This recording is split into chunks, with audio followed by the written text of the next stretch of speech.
three tenses: past continuous tense, present continuous tense, future continuous tense, right? એક જ પેજમાં આપણે ત્રણ ટેન્સ લઈએ. ચાલો અહીંયા to be નું ફોર્મ આવશે.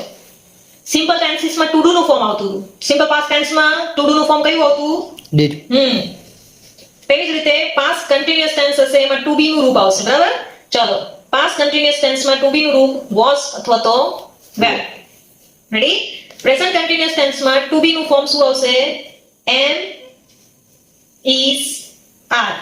ત્યાં આપણે પ્રેઝન્ટ સિમ્પલ પ્રેઝન્ટ ટેન્સમાં to do નું રૂપ આવતું. શું આવતું? do does. અહીંયા આપણે to be નું રૂપ આવશે am, is, are.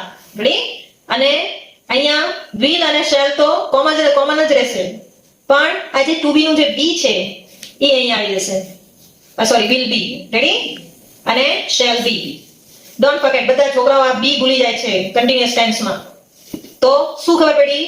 to be નું ફોર્મ આવશે કન્ટિન્યુઅસ ટેન્સમાં, to be નું ફોર્મ આવશે પાસ્ટ ટેન્સ હશે તો was were, પ્રેઝન્ટ ટેન્સ હશે તો am, is, are, અને ફ્યુચર ટેન્સ હશે તો will be, shall be. Clear? ચલો વર્બ ની વાત કરીએ. તો ત્રણે ત્રણ ટેન્સમાં વર્બ નું ing ફોર્મ આવશે. શું આવશે? ing. હા, વર્બ પ્લસ ing. શું? verb plus ing. ચલો કોઈ બી એક વર્બ નું એક્ઝામ્પલ આપો. watch.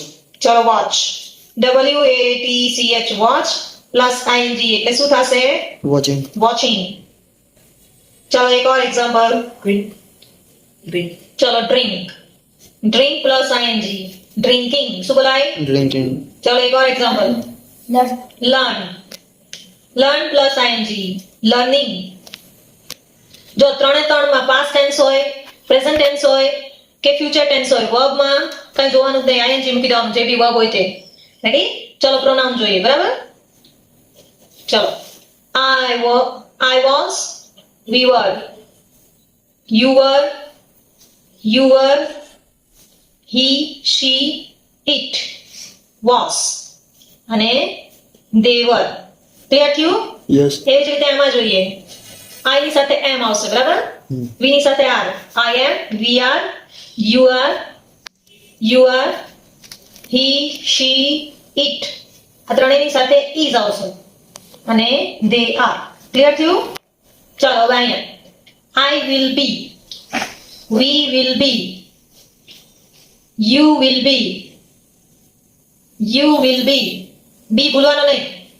he, she, it ત્રણેયની સાથે will be અને They will they be. will be.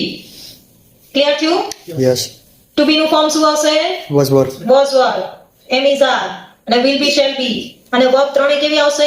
ing. અને પ્રોનાઉન બધાયમાં અલગ અલગ છે, બરાબર? જોઈ લેજો, આ રીતે શીખવાનું છે.